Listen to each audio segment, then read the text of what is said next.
Ladies and gentlemen, please welcome Bill Maher.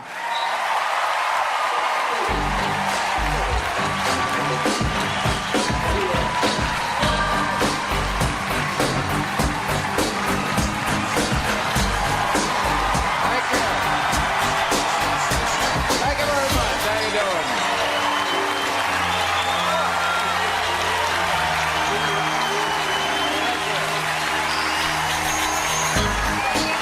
Thank you very much. Thank you very much. Please, please, please, no more. It will embolden our enemies if you applaud for me.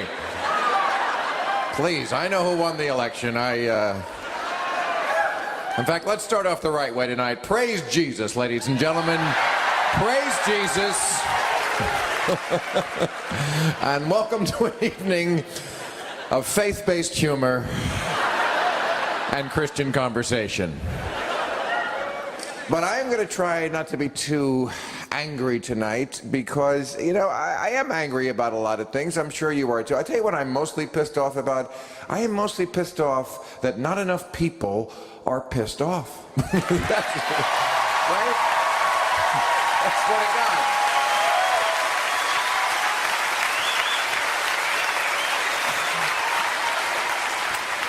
I'm not even that angry that the guy I voted for didn't win the election. I'm a little angry that I apparently was voting in a completely different election than most of the country.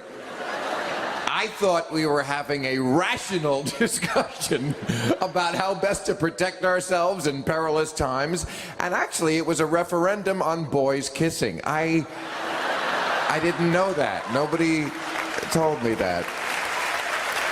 I tell you,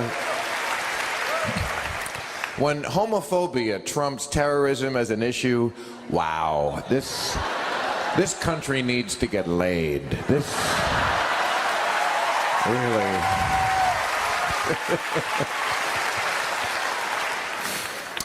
But yeah, see, you know, this morals and values crowd that's how somehow has taken over, their issue would have a little more resonance with me if I thought that they even knew what morals and values are. I don't think they do. I'm not saying that as a put down. But, you know, believing that the Earth is 5,000 years old and was created in 6 days, that's not really a moral or a value. It's just stupid. You know, it's...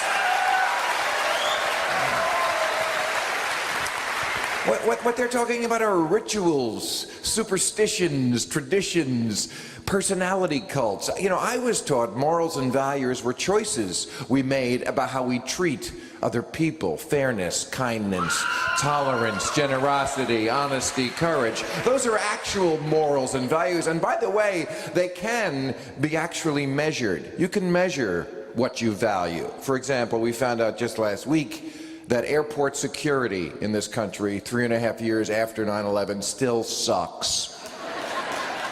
So obviously we don't value that. That's just human life. It's not like we can't do security well. Have you ever been to a casino? You can't do math in your head without being spotted, videotaped, hustled off the floor, and buried in the desert by Joe Pesci. Banks somehow can get math down to the number. Voting machines, not so much. You know, whenever there's a recount, they say, well, come on, it's only democracy, okay? Ballpark figure is the best we could do. You know, the bank never says, it's about $10,000. If it's a little more, good for you. We don't really care. That's not the kind of people we are, caring about money. Oh, no, we don't care about money. So, you know, being against gay marriage, I don't know why that's a moral or a value. It's just really another bullshit issue that the Bush family used to win an election because they are the champions of bullshit issues. The Pledge of Allegiance, Willie Horton, burning the flag, bringing honor and integrity back to the White House. Talk about being pulled over by the weight of your own balls. And I'm sure whatever Bush runs the next time, Jeb or Jenna, whoever it is,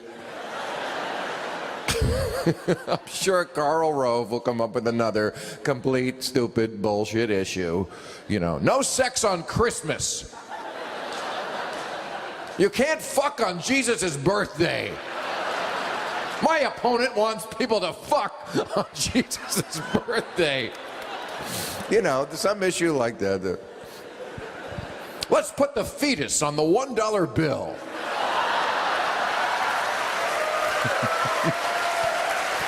The fetus on the one with Reagan.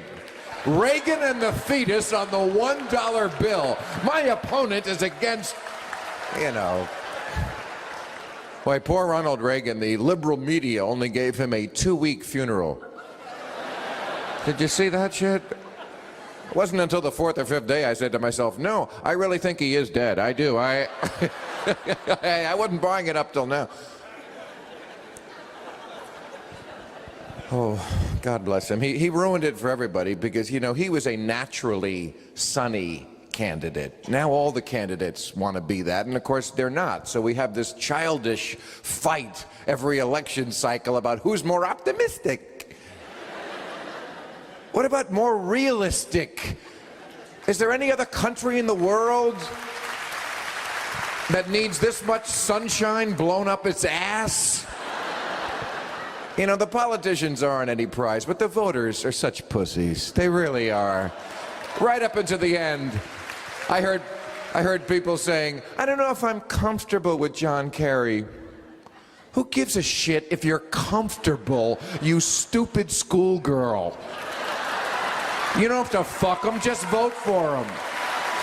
Comfortable. You have to be comfortable every second of the day. Comfortable. I don't know if John Kerry's a man of the people. Good. I can't think of a higher qualification for someone than not being a man of the people. Man of the people. You know, it's very hard to combine an intellect with a man of the people. Usually you get one of each, you know. The last guy who truly combined them both, Bill Clinton, was an intellect, and he was truly a man of the people. He fucked ugly girls. That is a man. That is a man of the people, okay? Nothing endears you more. This is the guy who struck out with Paula Jones, okay? That is a man of the people. See,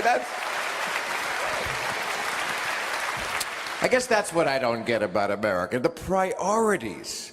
You know, that's where I just don't fit in. I don't understand our priorities. I don't get it that people get so worked up about gay weddings or whether Janet Jackson's tit fell out of her bra for 1 second. I mean, and Petula Clark kissed a Negro. Did you hear? What country is this? What year are we in?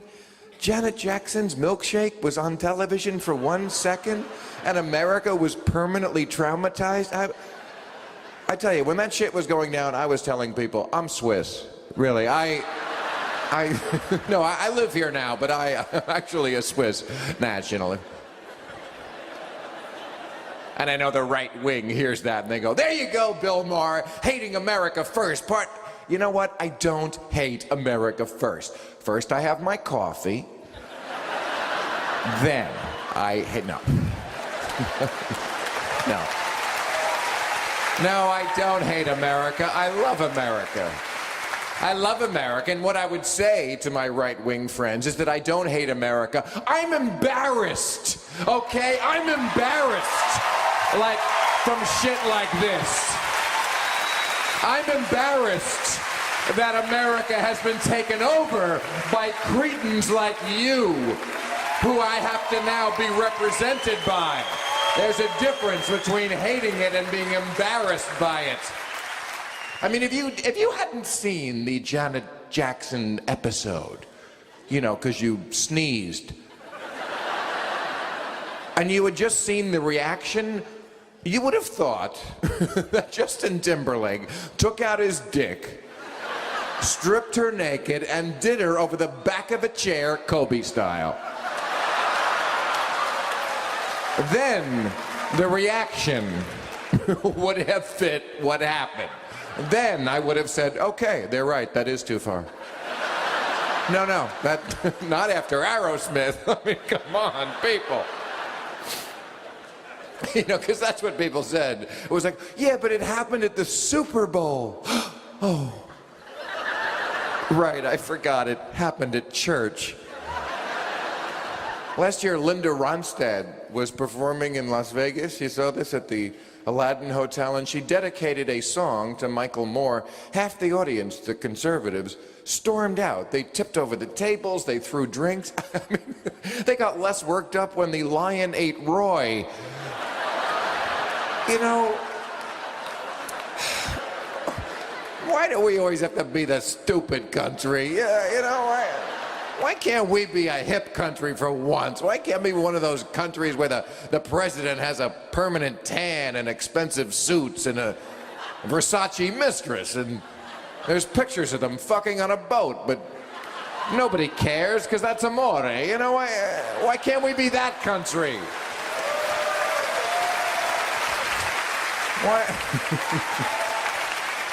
Why do we have to be the country with the midget dating shows?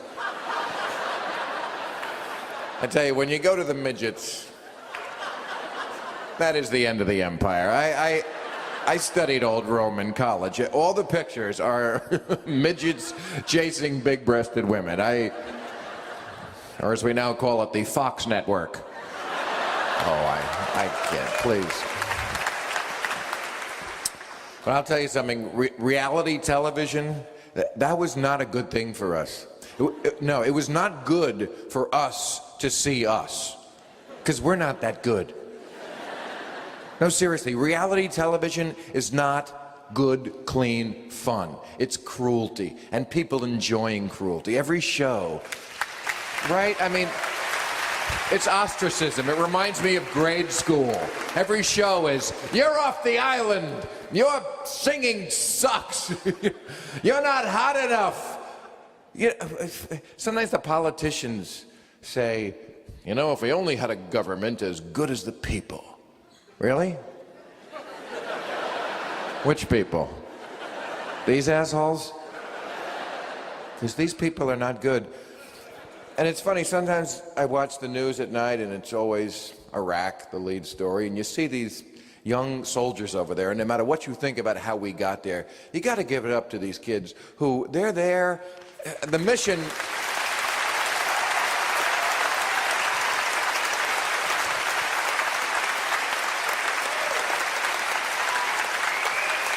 The mission itself is hard enough, but then there's all sorts of backdoor drafts where they extend their tours, calling up the Guard, the Reserve, all these Enron accounting tricks. So Rumsfeld doesn't have to admit he got the troop levels wrong, and still they don't bug out, and I see this. And then I watch some reality show, and I see people who are peevish and selfish and greedy and narcissistic and lazy and stupid.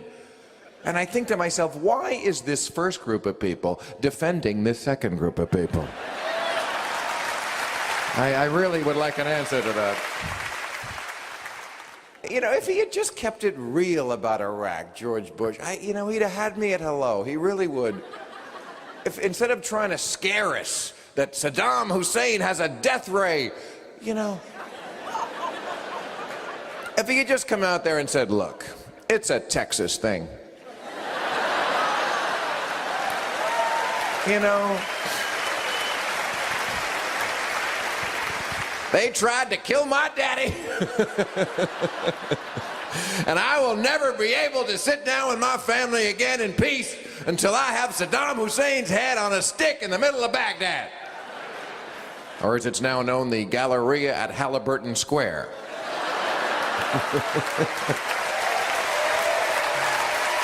Oh, you're good.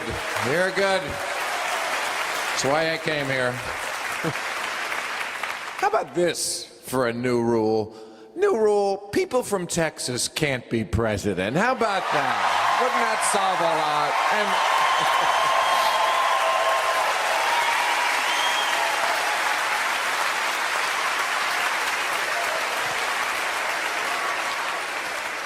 And again, I'm not saying that as a partisan political I'm not.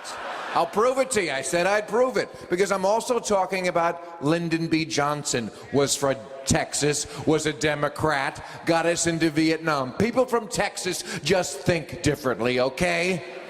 They wanted to be their own country, and perhaps they should have been. They're cowboys. And by the way, speaking of cowboys, what is with Bush wearing the cowboy hat and the cowboy boots and the cowboy belt? Memo, there are no more cowboys, which means you're wearing a costume. Okay. You might as well be dressed as Sherlock Holmes or a pirate. The president wears a costume. Just, if you're okay with that, I'm okay. But, you know, I am not one of those people who says that Iraq is Vietnam.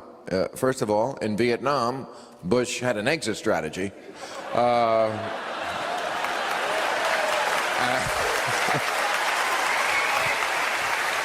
And again, I'll prove it to you again that I am not being partisan when I say that, because when Bill Clinton ran for president and people accused him of being a draft dodger, I never defended that. I love Bill Clinton, but I love the truth more. Yes, he was a draft dodger because you know what? When there's a war on, you either go or you find a way not to go.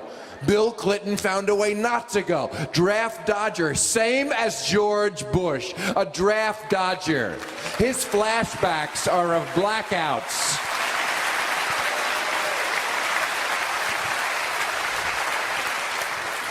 And then he tries to weasel his way out of it with his morphing act. You know, he is the morph master.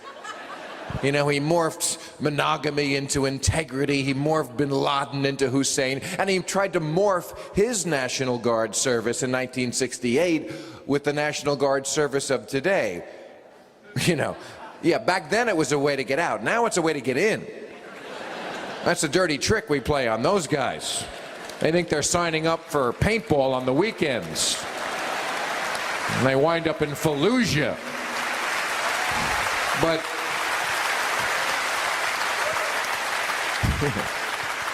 don't denigrate the Guard. We weren't. We were denigrating you. Gets all huffy about it like he's Jack Nicholson in A Few Good Men, you know. Have you ever served in an extreme rear area? Well, I have. I get my teeth cleaned 6,000 miles away from people who want me dead. You want the truth? I can't remember the truth.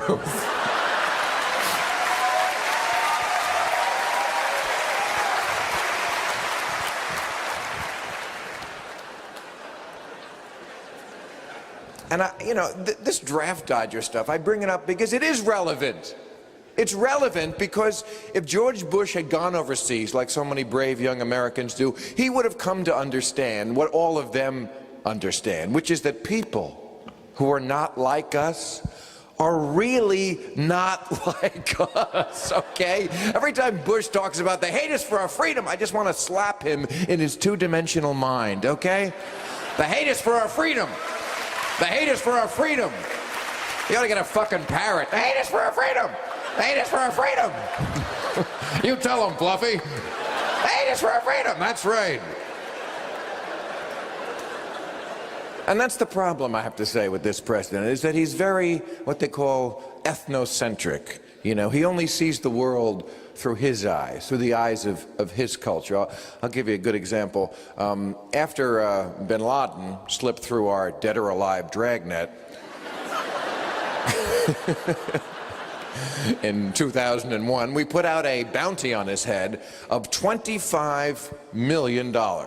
And after 3 years, when we still didn't find him, they upped the bounty to $50 million, because that was the problem. Yeah, to the goat herders on the Afghan-Pakistani border who live on $1 a day, $25 million was, quite frankly, insulting. Just, it was, as an offer, it was just insulting. Who do you think you're negotiating with, my friend? I don't milk a yak for $25 million. I don't get out of bed for... And what can I tell you? Freedom means different things to different people. The Quran says freedom is just another word for nothing left to lose. No. No, that's me and Bobby McGee. I'm sorry. I mix those two up all the time. As for now, did it make us safer? No, not in our lifetimes. I don't care how good that comes out. In our lifetime, it's not going to be safer. Those pictures alone from Abu Ghraib-ass prison ensure that you and I are not going to be safer in our lifetime, because that was the Muslims' worst nightmare, that we would invade an Arab country and then there would be pictures of our hillbilly womenfolk pointing at their wieners. That is like their ultimate... I mean, did you see these pictures? This picture after picture of piles of hairy man-ass. Does the media have such sphincteritis about the military that they can't even point out how overwhelmingly gay this is? When every picture is, hey, get one of me with all the penises in my face. It's like the worst newlywed game ever. Where's the weirdest place you ever made whoopee? On a pile of naked Iraqis, actually. I mean, come on. I don't think Rumsfeld should step down. I think he should come out.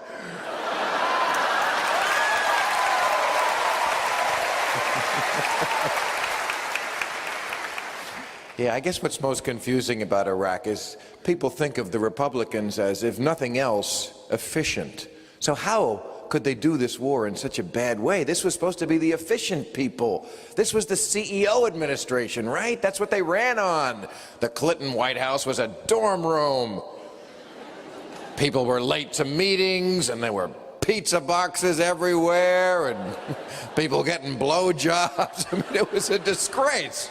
And these people came in, they were going to wear a coat and tie, and they were on time to meetings. So how come this is the crowd that fights a 3-week war and then goes, oh, dude, I totally spaced on the post-war. Whoa, shit, I had a little sticky on my computer. It said post-war. It must have fell off. And it is a good question, and I'll give you my theory on it. I think what it is that Republicans, for all their macho posturing, they're really such sentimentalists. You know, everything is that lump in the throat moment. Bush with his arm around the fireman. Oh. Reagan. It's morning in America. Yeah, I used to think, yeah, but I'm not a morning person. So that's why they didn't have a plan, you know? Why didn't they have a plan? Because they didn't think they needed a plan. They just thought, we're going to go over there and we're Americans. We're spreading freedom. We're going to spread freedom dust. You know? Who needs a plan? It was Operation Get a Load of Us.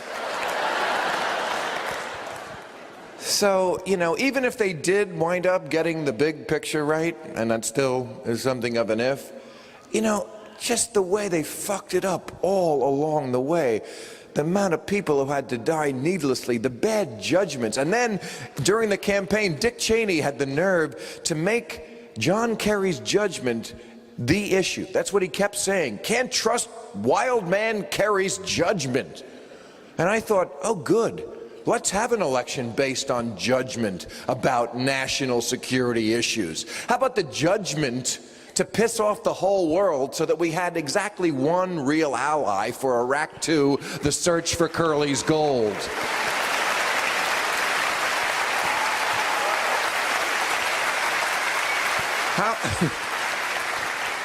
How about the judgment to ignore briefings and memos with titles like Osama bin Laden is standing right behind you?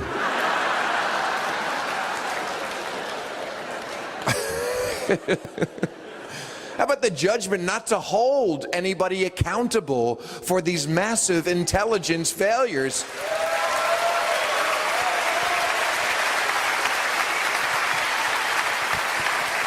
You realize that since 9/11, the only person to have been held accountable and fired because of this is me?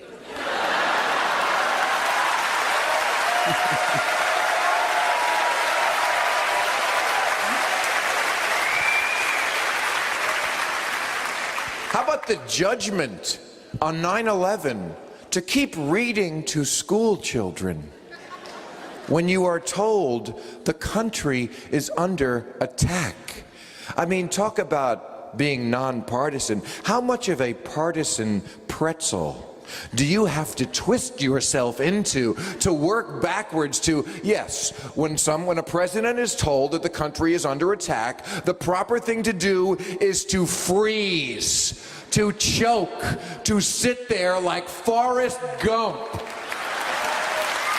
Really. That takes a lot of working backwards to that. Because, you know, it's not like we live in the nuclear age.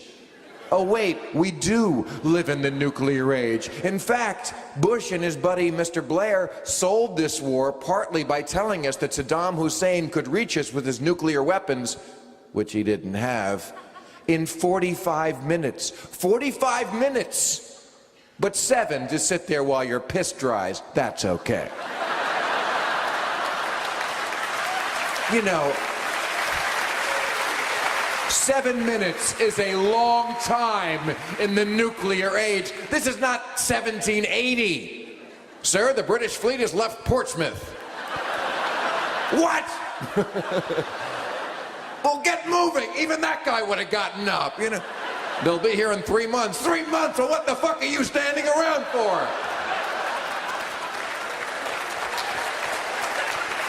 I mean, seriously, 7 minutes.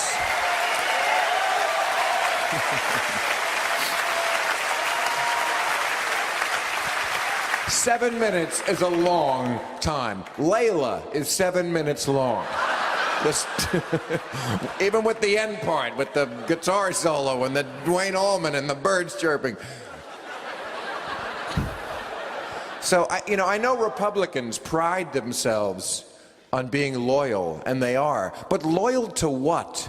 To a person or to a principle? Because if you defend a president for sitting there for even 1 second after he's told America is under attack, you are loyal to a person more than you are to the truth, to a principle, or to your country.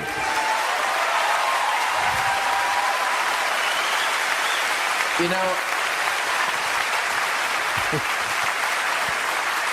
if you defend that, you have drunk the Kool-Aid. You are part of a cult. Because any president of any party would have gotten up. Democrat, Republican, Whig, doesn't matter. President Van Buren, America's under attack, would have gotten up.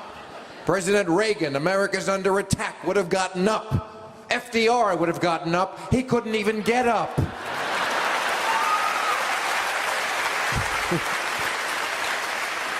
Did he think he was being punked? I can't.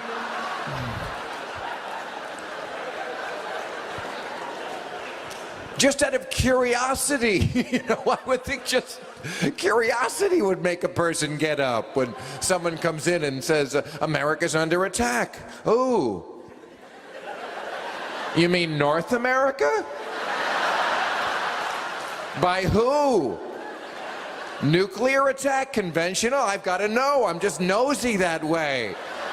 Are our fighters scrambled? I'm just nosy. Oh my God. So when you talk about homeland security, I would think it would start with how a president reacts to the country being under attack. But then again, so much of our homeland security is purely symbolic. Put Tommy Chong in jail last year. Did you see that? For selling bongs on the internet. I feel safer. I don't know about you. But a couple of years ago, they busted Bob Denver. TV's Gilligan. So we got Chong, we got Gilligan. That is 2/3 of the axis of Coolio right there. And even if it just took 2 agents to bring down Tommy Chong, he is in his 60s now. You know, couldn't they have better been spent just taking those 2 agents and putting them in a room with nothing and just saying, think about Al-Qaeda?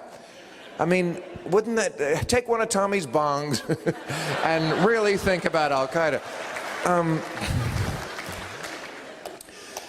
But yeah, I don't know how marijuana, the one drug that never killed anybody, got to be the demon seed.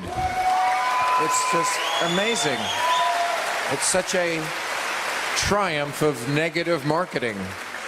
And it's funny because the far right, the Christian right, they're the ones who are usually so against drug use of any kind. And it's very hard for me to picture Jesus Christ walking up to a medical marijuana patient and going, up, up, up, up, let me take that, my friend. That's a slippery slope right there. I'm sorry, that's a very bad message to kids. Now, good luck with your bone marrow cancer.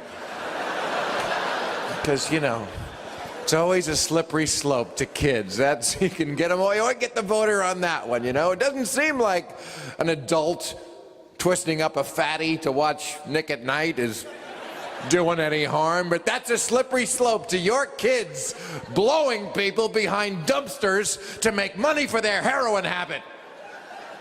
My opponent wants your children blowing people. It's a slippery slope right to that. And look, I don't want to hurt children. I'd like to protect children too, but is everything worth sacrificing to that? I mean, drugs have done a lot of good. You know, really, I mean, they've midwived a lot of good ideas, a lot of great songs, you know. I think Penny Lane is worth 10 dead kids. I do. I'll be honest. I do. I do.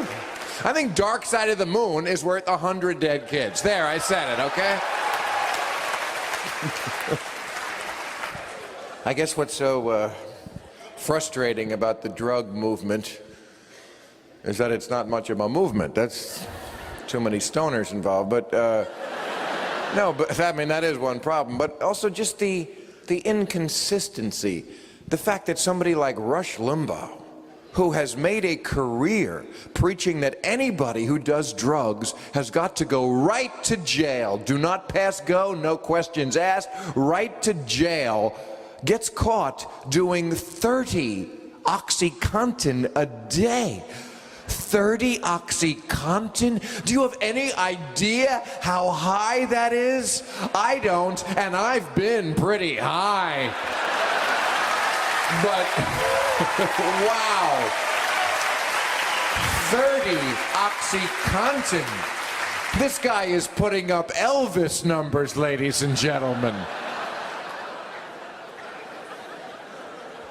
But how does he get away with it? They say, well, he's on medication. Oh, see, that's not drugs.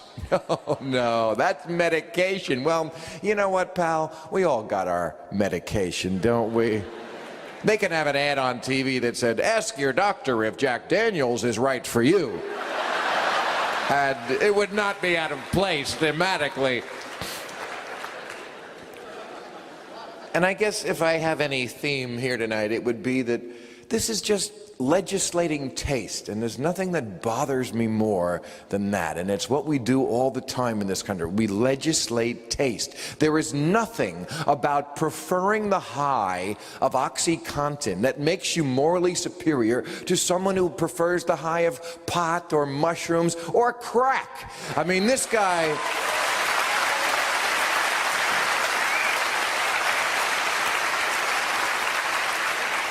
This guy was so on the pipe, he was making his maid score his drugs for him. How's that for morals and values? You got to say that about the Republicans. They are kind of hard on the help.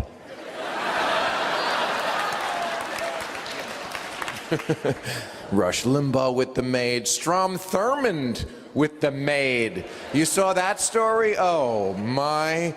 I love this woman. Essie Mae Williams, Strom Thurmond's illegitimate daughter, 78 years old, came forward last year, waited until he died. She didn't want to wreck his career. Wow, girls love their fathers, huh? Didn't want to wreck his career, so she waited for the old prick to die, which took 100 years. Talk about waiting to exhale. And of course it was true. Nobody even contested it. She was the illegitimate half-black daughter of Strom Thurmond. He was her father. And get this, her mother was the black maid working in the Strom Thurmond household in 1925, Jim Crow, South Carolina. And the media refers to this as an affair. An affair, a delightful sort of upstairs, downstairs romp. With stolen glances across the dinner table and Tony Randall as the best friend.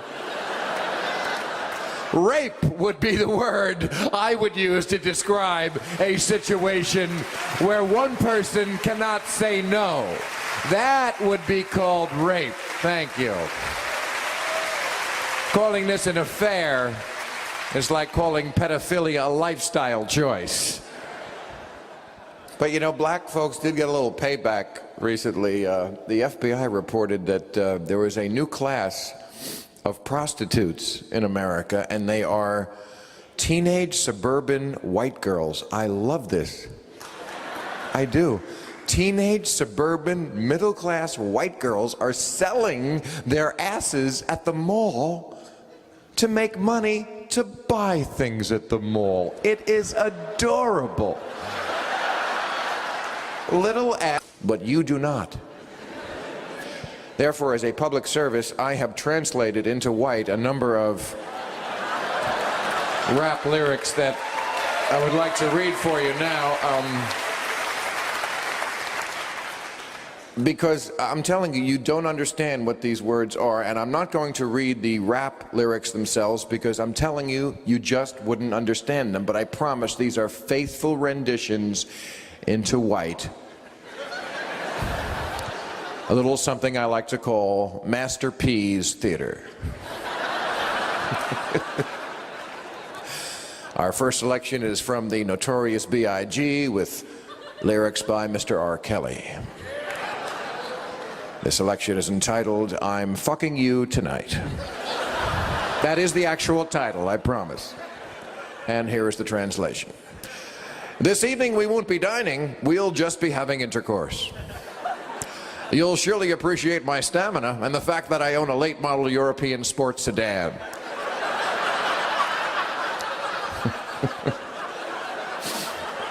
If you shifted position, you would have a better view of our intercourse. I appreciate it when we have intercourse with increased vigor and velocity. This evening we won't be dining, we'll just be having intercourse. All right, that's Mr. Howell. Thank you. Thank you. Yes. Thank you. Theater is my first love, and the classics, they don't write them like that anymore, do they? All right, our next selection from Mr. Snoop Dogg, entitled Get Jiggy Wit My Nine Home Slice. I told you you couldn't understand it. I was talking to a sibling. This African American was telling me that a business transaction involving pharmaceuticals went awry. One of the participants apparently being underfinanced. Unable to raise the necessary capital, he decided to abscond with the products. Needless to say, the first party of siblings wants him to reconcile this debt, and I'm afraid to say that may include the use of firearms.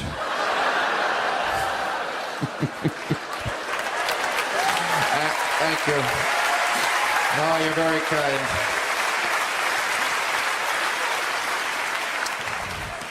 And finally, from the late, great Mr. Eazy-E, Too hard, mother. And if you disagree with me, I may lodge my foot in your rectum.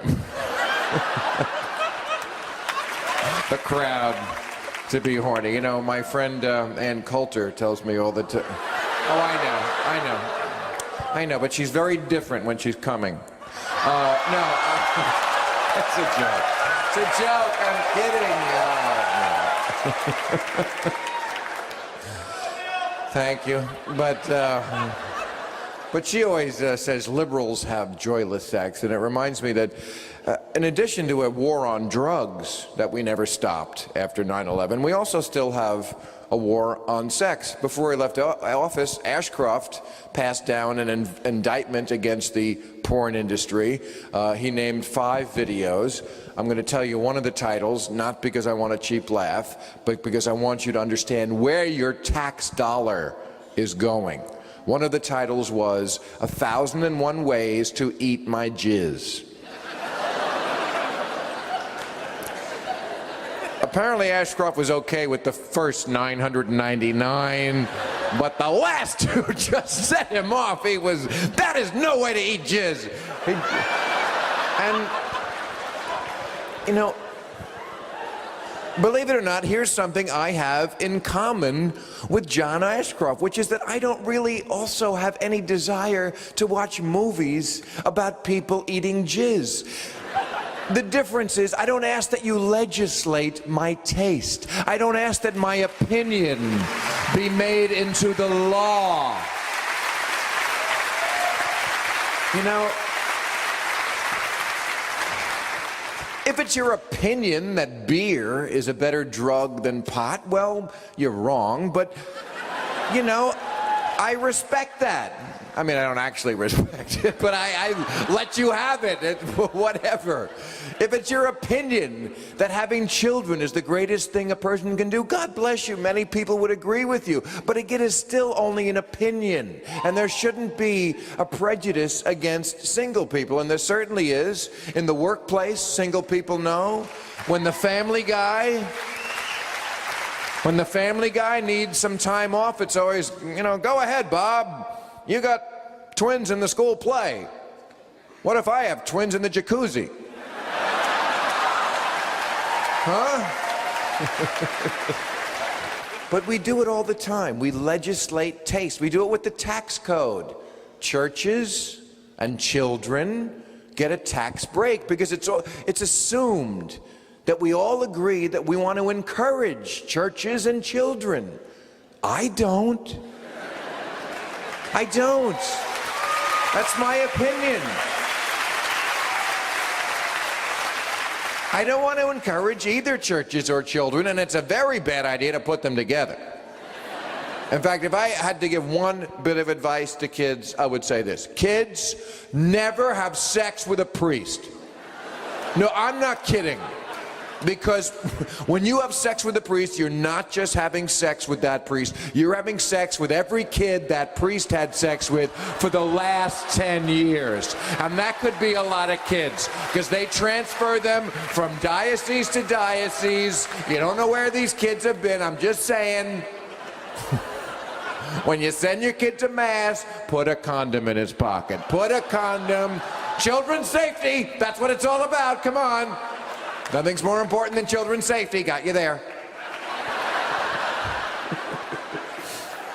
I'll tell you another way we legislate taste. Health matters. It was always my opinion that food, at least the food we eat in this country, was at least as bad for your health as smoking. And now the statistics pretty much back me up on that. But you know what? I took a lot of shit for that opinion. I used to get it from the Fat Acceptance Society. They said I was fattest.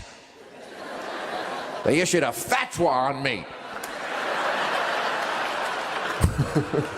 They said I don't accept. Of course I accept everybody. I love people of girth.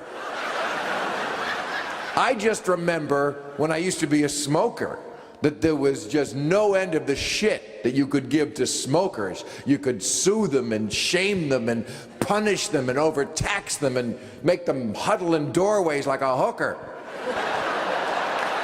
Even evil MTV once a day just to show it's not all about the bling bling would have some public service announcement with some earnest 18-year-old kid standing in front of a tobacco company building going, "They lied to us, man!"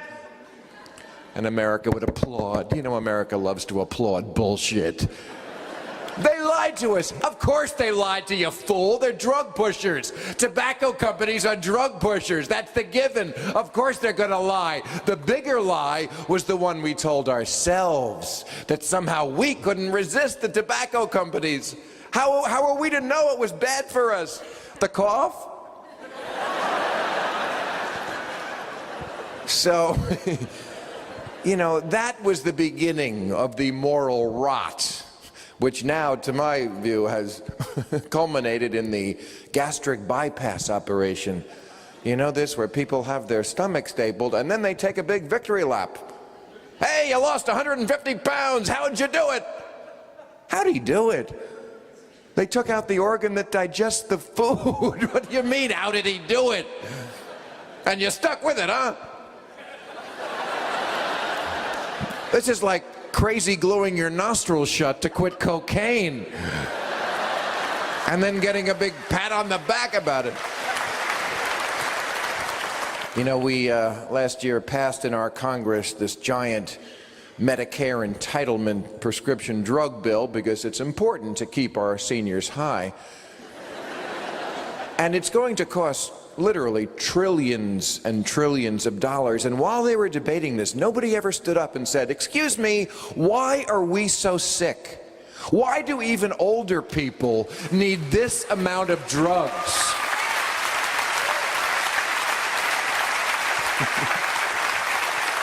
Could it be because we eat like Caligula? You know, the top 5 of those prescription drugs that are so popular, they're all antacids, anti-bloating medicines, digestive aids, all things to put out the fire in our stomach from the poison that we call lunch. Folks, it's the food. I know people hate to hear that, but you know, when you look at those ads on the evening news at night, people farting and burping and bloating, it's all just shit trying to get out of you. Take a hint. It's the most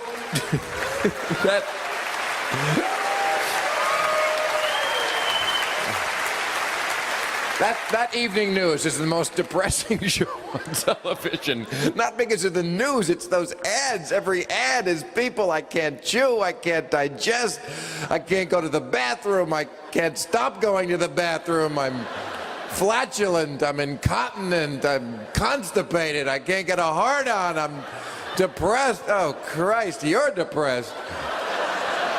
I want to blow my brains out every night at 7 o'clock. This disgusting litany of ugh. What if it kicks in on the bus? I don't want to think about it kicking in on the bus. Oh God. And those Cialis commercials have got to go. You know, Jesus. Will you be ready? Oh, fuck you. Like American men don't have enough to stress about. Will you be ready? What time did I take the boner pill? Jesus. Was it the 4-hour one or the all-day one or the 6-hour? What fucking... There's one Cialis ad with a guy, he comes into this party, he's got a glow about him, you know. He's just been to the doctor, you know. He hasn't even gotten laid yet, he just got the shit in his pocket, you know, and he comes into the party and all the heads turn, like in the 80s when the guy with the cocaine would show up. But honestly, look at the burping and the farting and the bloating. It's the food. You're not going to die from secondhand smoke or SARS or monkeypox. It's the food. The call is coming from inside the house. I'm telling you.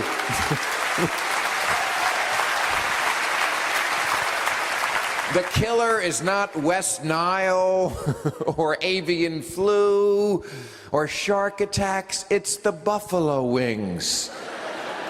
It's the aspartame and the NutraSweet and the red dye #2 and the high fructose corn syrup and the MSG and the chlorine and whatever shit is in special sauce.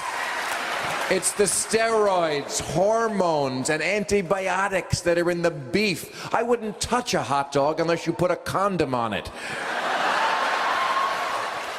You realize that the job of a hot dog is to use parts of the animal that the Chinese can't figure out how to make into a belt? That...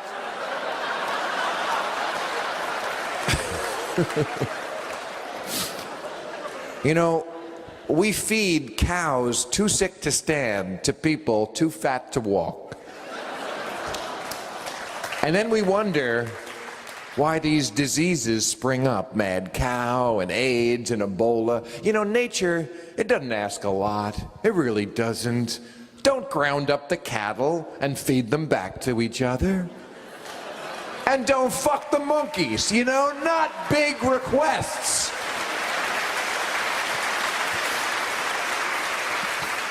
And don't be gluttons. Gluttons. I read that in 1950, the average American ate 6 pounds of cheese a year. Now it's 30. In 1900, the average woman's shoe size was 4. In 1980, it was 7. Now it's 9. We are evolving into a completely new species with giant webbed feet to support our massive girth. And then what do they ban? Ephedra, which I'm sure is not good for you, but it is something that helps you lose weight. It just amused me that that's what they ban. It always amuses me when the government protects me by banning something, because you know what, the government, they really have my best interests at heart, especially when it comes to food and drugs. That's not about campaign contributions and money. No. Like with Canadian drugs, they're protecting us. You know, a lot of Americans would like to get prescription Canadian drugs because they're cheaper, but the government says, no, you can't. We don't know if they're safe. It's from Canada. Yeah, right. I mean, I usually get dysentery when I go up there. It's a lot like Haiti.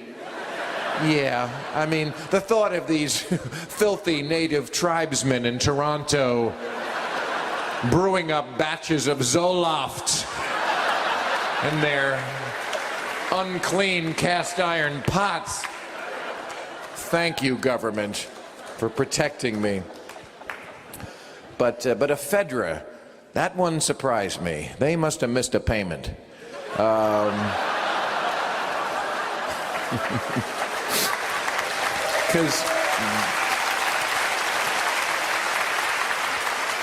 Because ephedra is speed, and speed is America's drug. If that's your drug, you're so hooked up in America. No matter what form you take it in, Red Bull or Jolt or Vivarin or Starbucks, if that is your drug, you are so set. It's every 10 feet, it's 24/7. McDonald's has it, the 7-Eleven has it, Barnes & Noble's has it, the gas station has it, the president has it before his morning jog. If that's your drug, you're set, because speed is good for the prime brony out of a big green bowl. That's not good for the prime directive. But speed is good for greed. Get the workers back to work. Get the coffee in them.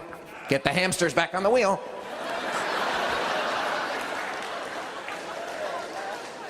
I mean, America loves speed so much that we have deified NASCAR driving. You know, Dale Earnhardt died, and Congress voted him a medal as a national hero. And I was like, where's my medal? For all the times I risked my life for a cheap thrill. Not that I'm against NASCAR, I'm not, please. I'm a libertarian. Fellas, have at it. I hope every redneck in the world gets into an orange jumpsuit and has around the track. Enjoy. But could you spare me the bullshit that goes along with this sport? This crap about how we want to make it safer? No, you don't. If you made it safer, we would just be watching traffic. Which is kind of what they're doing anyway. And then the way they're always shocked when one of the drivers dies, you know. Ah, my God, 1 minute he was flying around an oil slick track at 200 miles an hour, bobbing and weaving among other cars, and then just gone. Just, yeah. I tell you, fate, huh? Boy, when the big guy wants to get you, he'll find you wherever you are. And then, this is really stupid, last year Dale Earnhardt Jr. had an accident, and people started talking about maybe there's an Earnhardt curse. You know, like these people are in the frozen yogurt industry and they keep bursting into flames. I'm telling you, this country is so cuckoo about safety. You know, nobody can ever die. We will do everything we can to make sure that never happens. We buy SUVs, we strap ourselves in, we have head restraints and airbags and extra belts, and then we'll drive to an amusement park and pay a minimum wage carny to push us off a 10-story platform in a padded shopping cart.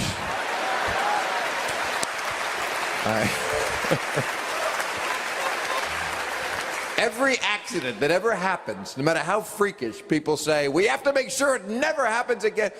You know, there was a tragedy that happened a couple of years ago in the middle of the Pacific Ocean. It was a tragedy. A Japanese fishing boat had the misfortune of being right under a surfacing American nuclear submarine. And it was a tragedy for the fishing boat. Our guys were fine. They were like, what the hell was that? You know, they were...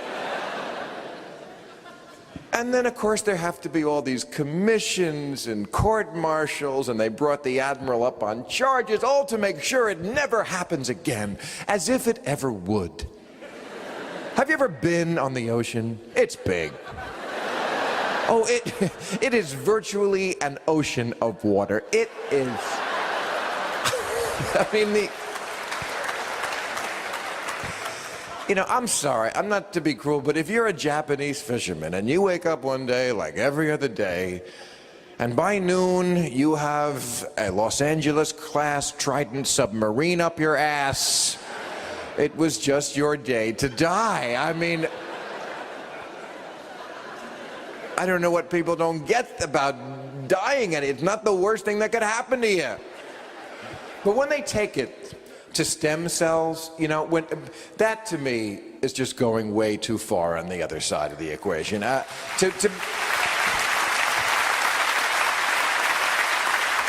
Stem cells are not even cells. Being against stem cell research is very close to declaring that life begins when you're just thinking about fucking somebody. And it's a good example of how religion does infect policy, because if you remember, in 2001, in August, George Bush, when he should have been thinking about bin Laden during that month, he had that big decision to make about stem cells, remember that? So he went away to the ranch to think for like a month. Oh, the red states were very impressed. That George Bush, he's down there thinking. He's a thinker. I love it when George Bush thinks he's punishing world leaders by not inviting them to the ranch. You know, like Jacques Chirac is just crestfallen that he won't be leaving the dreary Élysée Palace in Paris, France to go fart hot dogs and watch the Golf Channel in Crawford, Texas.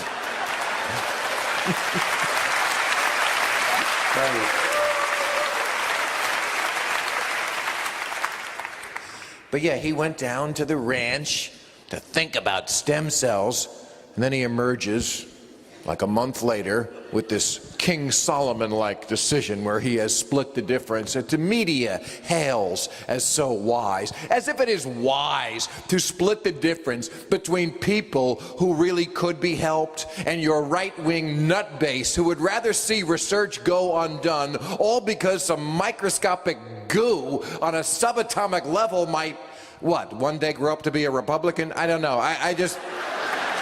That I don't get. But, we're talking about a president who doesn't believe in evolution. Again, I'm not making this up. I'm not mocking him. I'm reporting. This guy says the jury's out. Jury's out. Don't know. It's a theory. He says, well, that's a theory and creationism. Got two good theories. I'm Swiss. I'm telling you, I am. Are you Swiss too? There are a lot of Swiss people here because this is just.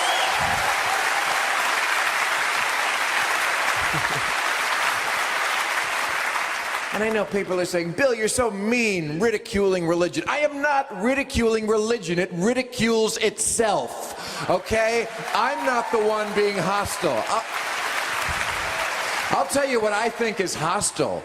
What I think is hostile when so many people preface everything they say, as so many do nowadays, with, well, I'm a Christian. You know how people do that? You want fries with that? Well, I'm a Christian. As if they have the moral high ground. Please, I'm a Christian, so I've got the high ground here. They think that's what I'm hearing. They think I'm hearing I'm a better person. But really what I'm hearing is you have a neurological disorder. And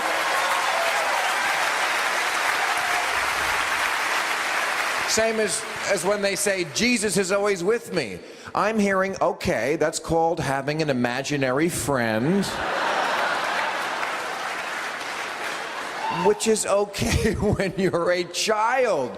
When you're a child, it's okay to believe in myths. And being hostile, I'm trying to find a way to understand how otherwise bright people can believe in stuff that puts stupid shit in kids' heads. They don't do it just mentally, they do it physically. When I was a kid, they drilled mercury into my cavities. Mercury, which we now avoid even in fish, even in trace amounts, and they drilled it right into my head. But when I got older, I had it drilled out, and you can do the same thing with Catholicism.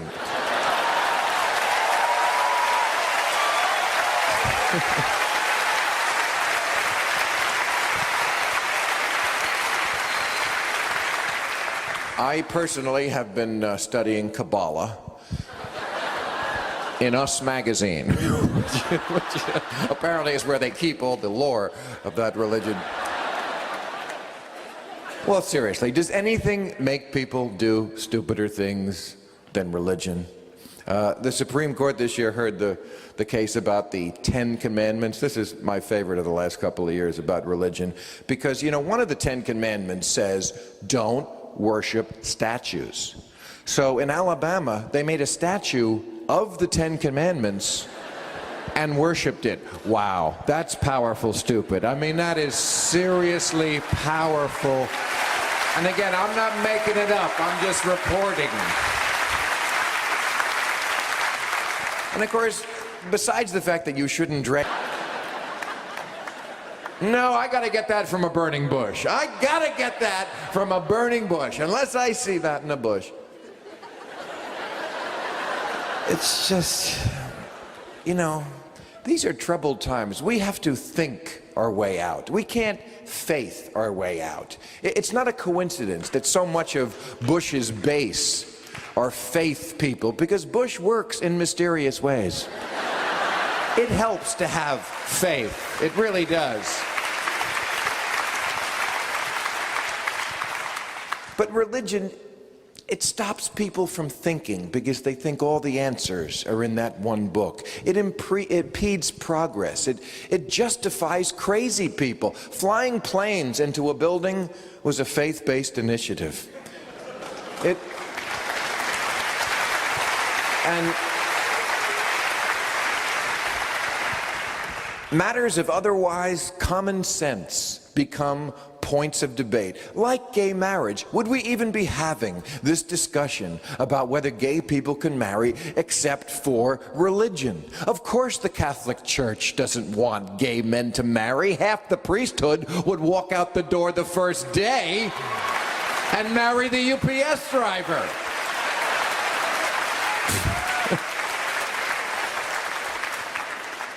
It's because it says in the Bible, no queers. That's where the whole thing comes from, the Bible. The same book that says slavery is okay, and that you can stone someone to death for working on Sunday. That book, the one with the snake and the poison apple and the virgin birth, and people lived in a whale and people lived to 900 years old. That infallible work of genius that the president believes literally. I'm telling you, sometimes this guy is so retarded he could be on death row in Texas.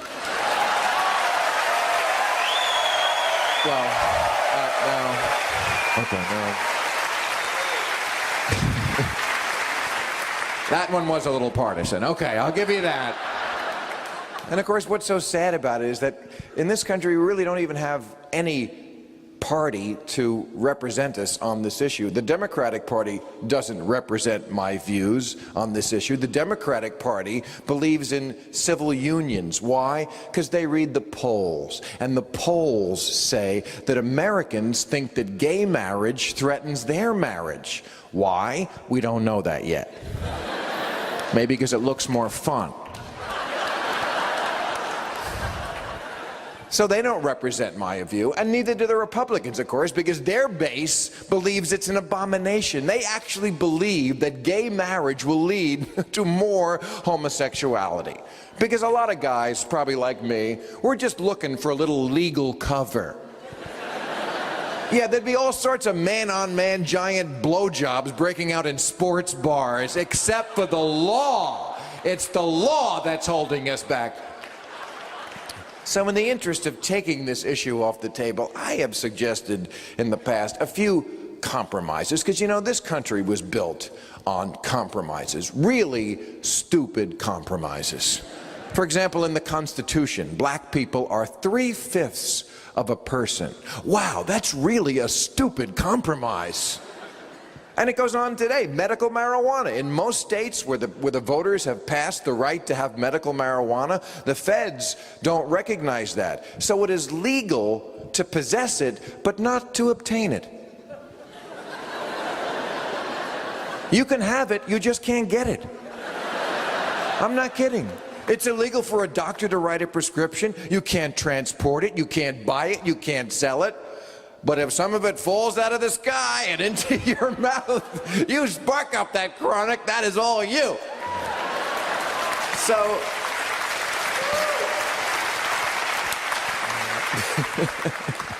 so how about this? If you're gay already, okay, but no new gays. Huh? We grandfather you in if you're already gay, but that's it. Or we allow gay marriage, but no gay mortgage. Or, since half the people want it and half the people don't, how about we just let the lesbians marry? Marriage is kind of a chick thing anyway. I mean, come on. Men don't want to do it. Straight, gay, they don't, you know. This is something cooked up by women in the Catholic Church to stamp out oral sex. You know, plus, you know, when the right wing talks about it's an abomination, they're not talking about the chicks. You know, man sex, that's an abomination. It's the man sex, that's disgusting, you know, and not like sushi disgusting where you get used to it after a while. I mean, just like disgusting, disgusting, disgusting. And you know what? I agree. Once again, here's some place I agree with the right wing, because I am also completely revolted by the thought of hairy man-ass sex. But again, the difference is I don't ask that my opinion be made into the law, okay? And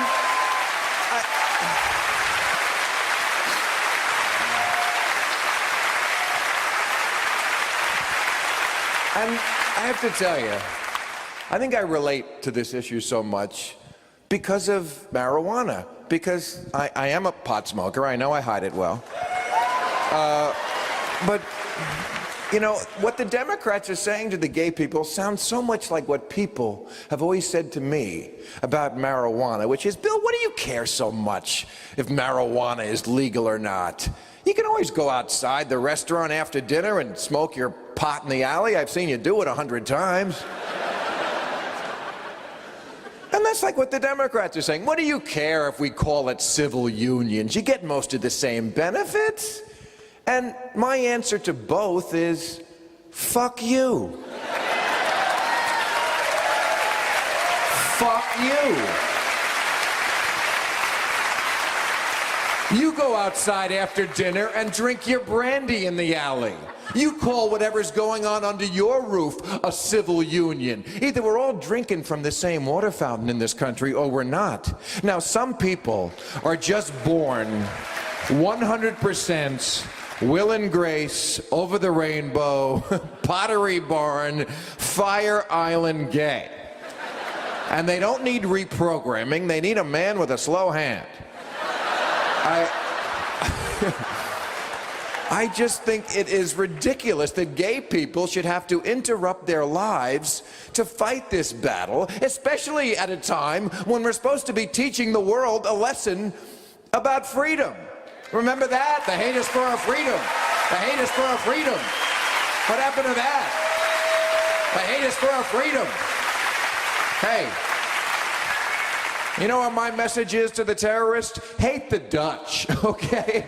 I've been to Amsterdam. If freedom is what really bugs you so much, go scare the shit out of those pot-smoking, whoremongering motherfuckers and leave us Swiss people alone. Thank you very much, ladies and gentlemen. You're a wonderful crowd. Thank you for coming out. I appreciate it. Thank you.